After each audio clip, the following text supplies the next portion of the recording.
The Frisians are the ancestors of the citizens of the modern-day countries of northern Germany, the Netherlands, and the coastal regions of Belgium. These Frisian people are notorious for their dikes, dams, and canals. They had started a fad of land reclamation and land protection from the North Sea that still sustains itself in the Netherlands to this day. This constant fear of flooding led many Frisian villages to develop a communal workforce, centered around the building and maintaining of dams and dikes.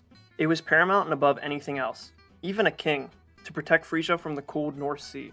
But how can a group of farmers and peasants avoid medieval serfdom that quite literally surrounded them on all sides? First, let's define serfdom. Serfdom can be easily summed up as indentured servitude for one's king or lord. Most of the Frisians were farmers, so how did they get excluded from serfdom? The exclusion comes with the weak power of their overlords, the Counts of Holland. These counts were only in name the lords of the Frisians. The counts found it nearly impossible to exert their control over the watery landscape of Frisia. This would ultimately lead to the expulsion of the counts, but we'll save that for later. The Frisians weren't all running around screaming about their freedom all the time. I mean, what happened if there was a war? Then you need to pick a leader to represent the free people. And for that, the wealthiest of the Frisians would elect someone to represent them that they called a podestat. The time period that many consider to be the Frisian freedom started in 1345, although some will argue that it started in 1101, but we're going to start with 1345.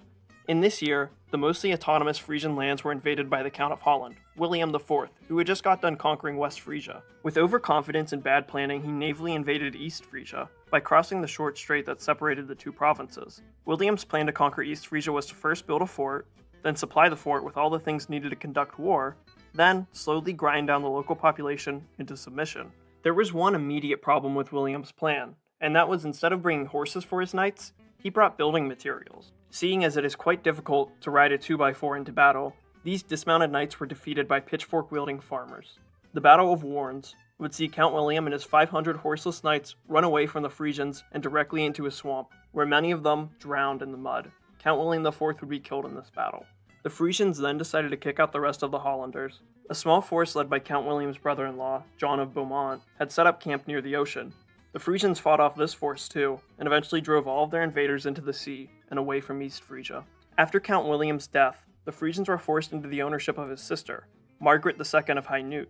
Margaret was married to the Holy Roman Emperor, William, the Duke of Bavaria, but the ownership of East Frisia was only a name, as they still remained unconquered. When she died, her claim to the Frisian land would be passed on to her son, Duke Albert I of Bavaria.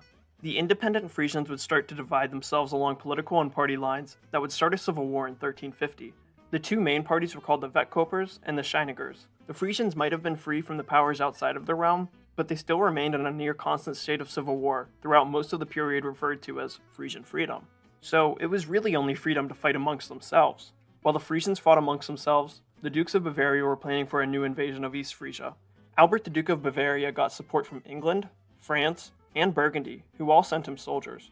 They had stakes in ending the freedom, because they were fearful that their own peasants and serfs would become inspired by these rebellious freedom fighters.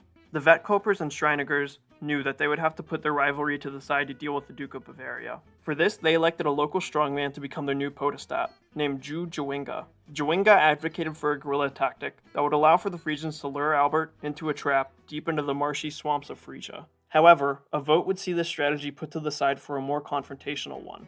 In 1396, the Frisians would meet their invaders on the beaches of Frisia, where they would contest their landing and try to prevent them from going further into Frisia. The Frisians slaughtered many of the landing knights and men-at-arms at the beach, but they were eventually forced to allow their landing. After this, they set up a defensive trench a little bit further inland at Coinri. The Frisians also built a wall of earth in front of the trench.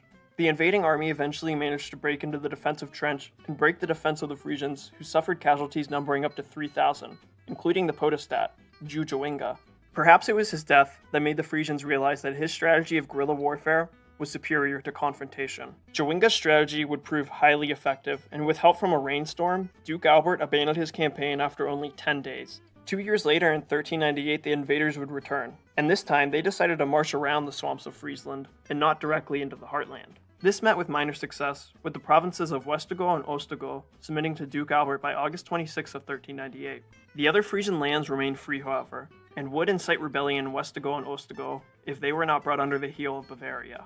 In 1399, the Duke of Bavaria sent his army out across the Zuiderzee Strait. His target was the important city of Groningen, which connected the Frisians with the larger world through its large port. This would need to be put on the back burner, however, as rebellions started to spring up all over Westergo and Oostergo, Eventually, this would force the Bavarian army to give up once again and retreat back across the Zuider Zee. By September of 1399, nearly all the gains that had been made in the previous year had been lost to the Frisians. The only city in East Frisia not under their control was the city of Staveren. The Frisians would begin their siege in the fall of 1399, and it would last until October 16th of 1401. The result being a stalemate. The Frisians couldn't breach the walls or blockade the port, so they called for a 6-year truce that would allow Staveren to remain in Bavarian hands. This was just a ploy for the Frisians, who still tried to take the city. And because of this, by 1403 the truce would be called off. This would see the war switch from a land-based one to one based around piracy and control of the Zuider Zee, in order to starve out Staveren. The Hanseatic Trade League managed to get both sides to come to a series of truces that would last from 1407 to 1410. Although independent Frisian privateers didn't stop raiding along the Zuider Zee. The work of these pirates would be completed not by sword and boat, but by winter and ice.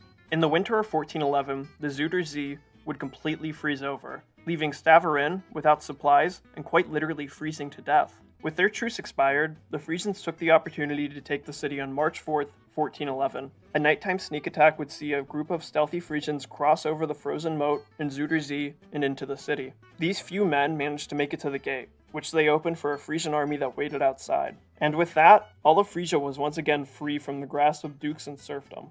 Almost immediately after the reclamation of Frisia would see the two opposing factions of the Vetkoppers and the Schrijningers continue their rivalry. In 1417, John III would become the new Duke of Bavaria, and he would almost immediately start to back the Vetkopper faction, and insert Bavaria into Frisian politics once again.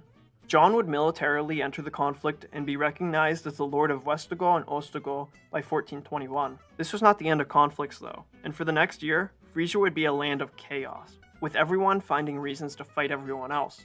On February 1st of 1422, all of these warring parties would finally meet in the city of Groningen to discuss peace. The main point of this treaty was to preserve Frisian freedom, much to the dismay of John III of Bavaria, who held no real power in East Frisia besides the city of Dokkum. The Hanseatic Trade League agreed to kick out the Bavarians out of Dokkum if the bloodshed would end, which they followed through in by doing it by 1422. Once again, Frisian freedom was restored, but with way less freedom this time. The years of constant warfare had seen local generals like Otto II Tom Brock and Frocko Ukema rise to what can only be described as dukes or kings, but not in name. Still, the Frisians were becoming less free by their very own standards. Eventually, the Ukema family would marry into another semi-noble Frisian family and unify most of East Frisia, and turn it into the county of East Frisia, ruled by Frisian counts. Finally, after 200 years of freedom, the Frisians had been forced to submit to serfdom at the expense of their own people. Frisian freedom was the exception to medieval serfdom in Europe for about 200 years. Greed, warfare, and outside influences all combined to eventually squeeze out the remaining hopes of a free society in Europe that wouldn't return to this area for nearly 200 years.